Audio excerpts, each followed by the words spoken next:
चाहता हूँ intraday trading के बारे में बताने कि आप इंट्राडे ट्रेडिंग कैसे कर सकते हो।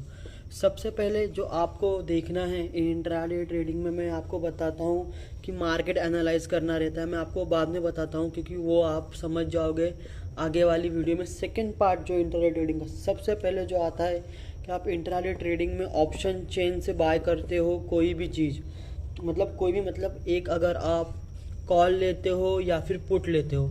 अगर आपको कॉल एंड पुट के बारे में नहीं पता तो मैंने डिटेल वीडियो में बताया हुआ है कि कॉल एंड पुट होता क्या है। देखो, आप कॉल कब बाय करोगे? जब आपको लगता है मार्केट अप जाएगा। आप पुट कब बाय करोगे? जब आपको लगता है कि मार्केट यहाँ से डाउन आएगा। यहाँ तक तो आप समझ गए, तो बहुत ईजी स्टेप था। इसका जो सेकेंड स्टेप आता है ये बहुत जिनको नहीं पता।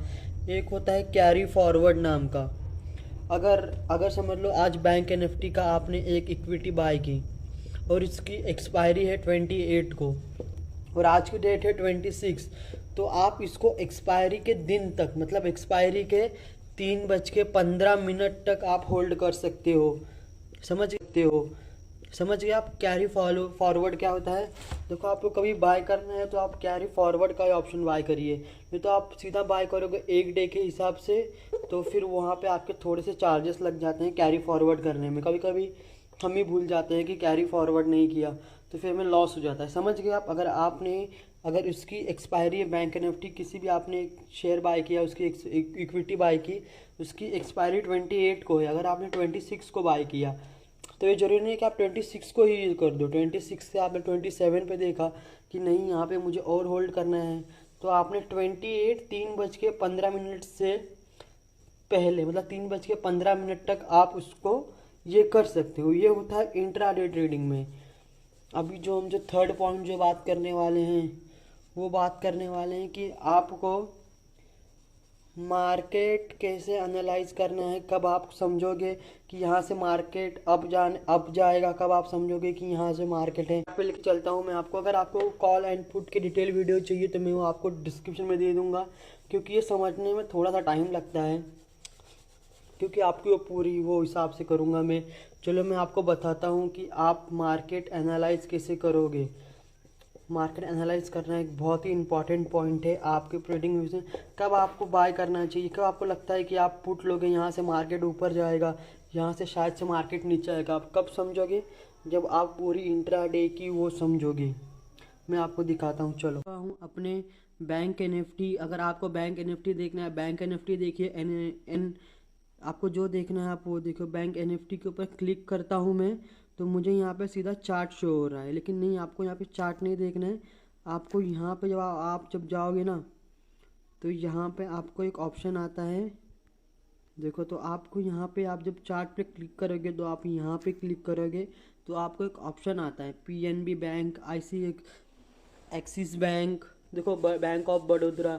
ये हमारे लिए इम्पोर्टेंट नहीं, हमें ये जानना इम्पोर्टेंट है कि हमें कौन सा बाय करना चाहिए, कौन सा ज़्यादा वेट है। सबसे पहले मैं आपको कुछ बताता हूँ लिस्ट, उस हिसाब से आप बाय करिए। देखो, आप बैंक ऑफ बड़ौदा के ऊपर बहुत ध्यान रखिए, क्योंकि इसमें जितने ज़्यादा बायर्स एंड सेलर्स आएंगे उसी हिसाब से मार्केट अपना अप एंड डाउन मोमेंट देगा।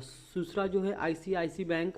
पहले हम समझ लो कौन कौन से बैंक इंपॉर्टेंट है। तीसरा है वो है SBIN बैंक। फोर्थ जो है वो है फेडरल बैंक।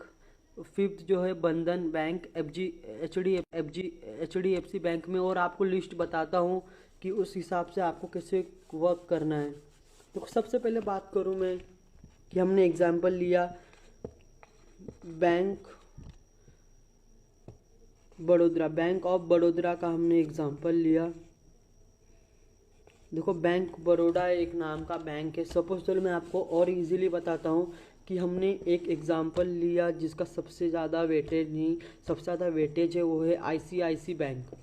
मैं अभी आईसीआईसी बैंक के ऊपर क्लिक करता हूँ, तो यहाँ पे मुझे चार्ट दिख रहा है। देखो, ये वाला चार्ट आप देखिए, और देखो इसको ध्यान से रखना, ये वाला चार्ट देख के, और ये वाला चार्ट आप देखो। ये आपको दोनों में ज़्यादा डिफरेंस नहीं दिखेगा, क्योंकि इसका जो वेटेज है वो थोड़ा, मतलब जिस हिसाब से वेटेज रहेगा उस हिसाब से ही बैंक मोमेंटम देता है। आप ये याद रखो, जैसे जैसे वेटेज ज़्यादा रहेगा, जिस स्टॉक का वेटेज जितना ज़्यादा रहेगा, मार्केट उसी हिसाब से मोमेंटम देगा। जैसे कि अभी सपोज कि यहाँ पे बैंक में, और आपको लिस्ट बताता हूँ कि उस हिसाब से आपको कैसे वर्क करना है।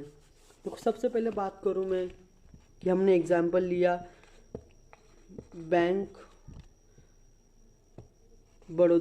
ऑफ बड़ौदा का हमने एग्जांपल लिया। देखो बैंक बड़ौदा एक नाम का बैंक है। सपोज चलो मैं आपको और इजीली बताता हूँ कि हमने एक एग्जांपल लिया जिसका सबसे ज़्यादा वेटेज है, वो है आईसीआईसी बैंक। मैं अभी आईसीआईसी बैंक के ऊपर क्लिक करता हूँ तो यहाँ पे मुझे चार्ट दिख रहा है। देखो ये वाला चार्ट आप देखिए, और देखो इसको ध्यान से रखना, ये वाला चार्ट देख के, और ये वाला चार्ट आप देखो। ये आपको दोनों में ज़्यादा डिफरेंस नहीं दिखेगा क्योंकि इसका जो वेटेज है वो थोड़ा मतलब जिस हिसाब से वेटेज रहेगा उस हिसाब से ही बैंक मोमेंटम देता है। आप ये याद रखो, जैसे जैसे वेटेज ज़्यादा रहेगा, जिस स्टॉक का वेटेज जितना ज़्यादा रहेगा मार्केट उसी हिसाब से मोमेंटम देगा। जैसे कि अभी सपोज कि यहाँ पे देखो, यहाँ से मार्केट गिरना स्टार्ट किया। अगर आप बैंक निफ्टी में देखोगे यहाँ से मार्केट गिरना स्टार्ट किया, मतलब यहाँ पे सेलिंग आई। और मैं आपको लेके चलता हूँ यहाँ पे बैंक ऑफ बड़ौदा। ज़्यादा वेटेज नहीं है लेकिन है, थोड़ा अच्छा वेटेज है।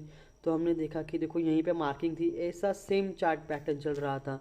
फिर मैं लेके चलता हूँ, इसका तो 2% वेटेज है, लेकिन ये देखो यहाँ से ये गिरा तो ओके, देखो वहाँ से वो भी अपना डाउन दिखाया उसने। और जो सबसे अच्छा जो वेटेज है मैं लेके चलता हूँ HDFC बैंक पे।